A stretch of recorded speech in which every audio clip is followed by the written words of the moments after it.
Some people say silence is eerie, but I've always found comfort in it, until I realized the static in my headphones was never really silent. It started as a faint crackle, the kind you'd blame on cheap wiring or a neighbor's microwave. I work late night shifts editing podcasts, headphones glued to my ears, so I shrugged it off as another weird quirk of my rundown apartment. But then, last Monday, the static began to sync up with my heartbeat, and when I closed my eyes, I swore I could hear syllables forming, just below the hiss. The words came clearer as the week dragged on. At first, it was my name, soft, stretched, like someone calling from underwater. Then came sentences, each one more urgent than the last. Turn around. Don't speak.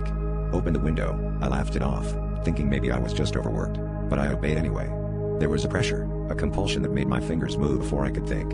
Sometimes, I'd find myself standing in the kitchen at 3 a.m., staring out into the empty street, with no memory of getting up. My friends stopped answering my texts after I told them. Who wouldn't? You're just tired, they said. Take a break. But the commands grew stranger. Hide your keys.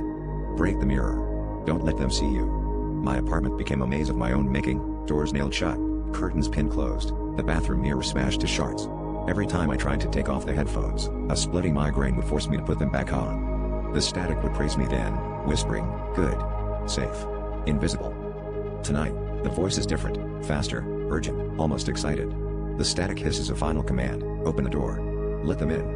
My body moves before my mind can protest, hands twisting the lock, feet shuffling to the threshold. As the door swings wide and cold air floods in, I hear footsteps that don't belong to me. The static goes quiet, and for the first time in weeks, there's absolute silence, right before something steps through, and I realize I was never alone in the static at all.